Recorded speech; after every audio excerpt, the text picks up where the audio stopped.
Inkondlo bheke ufakazi. Izikweleti zemizwa ngesikhathi ijijimezana njalo noNembeza esicawini sakwanhliziyo. Babuza ukuthi mfowethu kungani umyeke sonke lesikhathi kuze kufike ngasekupheleni ungasemtshenanga indlela ozizwa ngayo ngoba uhlezi uthi uyamthanda. Izikweletu zezinkondlo ezabhalwa zangaqedwa, ezinye ezagcina ngokubhalwa zikaze zahaywa. Ngoba izingalo ezinde isenkantolo isiqhawu samacala la kushushiswa khona bonke abantu abanamacala. Kushushiswa nabantu abasolwa ngokuba namacala. Kushushiswa nabantu abatholakala enkundleni yababenze amacala. Kushushiswa nabantu abatholakala befihla ababe namacala. Kushushiswa nabantu abagcina beqhaphazelwa igazi, ubende bezingwe nezingonyama ezandleni zabo, inyamazane abangakaze bayibone. Ingalo yomthetho ebeyinde ngesikhathi beyisoka inqunywe kaningi, kepha iyaqhubeka iyabuza ithi kukwabanda ikhaya. Kukwabanda ikhaya. Sibuza kulomuzi omagepugepu ngaphandle uma ubuka ufunga ngishukuwa. Kukwabani la ikhaya.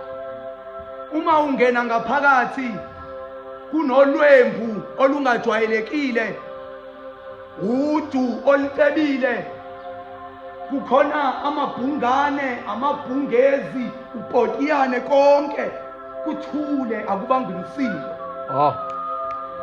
Kepha la ngasensikeni kukhona uhubhu, umqangala nalolu phondo olulokufuthwa olubiza izinyoni ezinamaphiko amphethe izinkanyezi.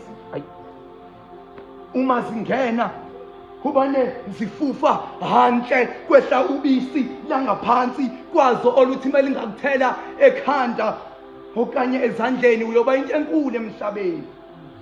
Kukwabani la ikhaya? Ngoba la ikhaya kukhona imidlatshwala, kukhona izidlamlilo, kukhona izidlakudla, kukhona imidlanhlavu.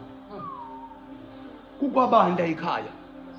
Wathi la ikhaya kukwankume kayibuyi, kukwabisi lichithekile, kukwampondo sibanjiwe, mabunzi hluzuka, kanti iminwe iyakhombana, owesine ukhomba ibunzi, imina lona kunye nezenzo zami isithupha sibe sikhomba emumva, amaliba kunye namahlazo, mase kuthi lo wokuqala nalo wesibili ukhomba izithembiso kunye nezifungo engazenza kwamhlaba, mase kuthi lo phakathi ilo mude ukhomba ingcebo okuwukusutha, ukukhukhumala kwezisu zigcwele amagwele kunye nembuya izinti, yiloko kuyizingalo zincinyana kepha ziphethe izinto ezinkulu okuyizinkondlo, izinkomo, amagama abantu, izindonga ezingcolile ezigcwele amagama ayimlando kunye neziyalo, kukwandonga zibovu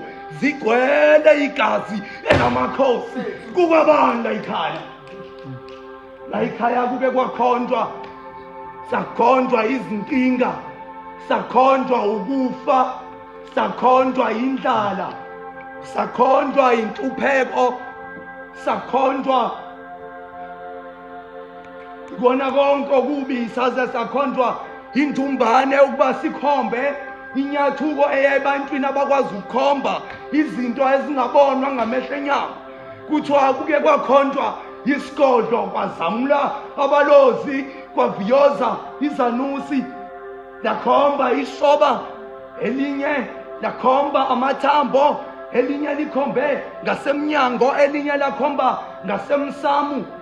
Kwakhonjwa isambane esabhekana naso, kwaqhutyekwa kwakhonjwa isihlahla somdungamuzi esangena ngephutha ekhaya kwangikhonjwa umswane wembabala wangena kungafanele endlini, kwakhonjwa amalunga omndeni, kwakhonjwa abangani, kwakhonjwa omakhelwane laba bangezasi, kwakhonjwa labo besebenza nabo, zakhonjwa zonke izinto ebezisibulala, kwakhonjwa nensebenzelo, yakhonjwa inkanyiso, sakwenza konke, zaqhubeka zasikhomba izinkinga, sakhomba esinye isigodlo, nakhona kwaphinde kwakhonjwa izinto, sayenza yonke leyo nto, saqhubeka sasikhomba izinkinga, saze sagcina sibuya yadijwa imino yakhomba ngakuthi ukuthi ngenzeka yini ukuba awethu wonke lamaphutha nalamahlazo esesingaphansi kwawo.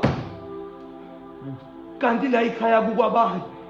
Ngoba la ikhaya sekukwa Nkume kayibuyi, kukwabisi lichithekile, kompondo zibanjiwe, mabunzi hluzuka, iminwe yona iyakhombana, owesine ukhomba ibunzi, imina lona kunye nezenzo zami kanti isithupha zona sikhomba emumva, amaliba kunye namahlazo, mese kuthi lowo qala nalowo wesibili isifungo kunye nezithembiso engazenza kwamhlaba, mese kuthi lowo wesithathu kuba yilo phakathi ukhomba ingcebo, okukusutha, ukukhukhumala kwezisu nazo sigwele, amagwele kunye nembuya, isimpi lokho kuyizingalo zincinyana kepha ziphethe izinto ezinkulu, okuyisinkondlo, izinkomo, amagama abantu, izindonga ezingcolile nazo zigcwele amagama ayimlando kunye neziyalo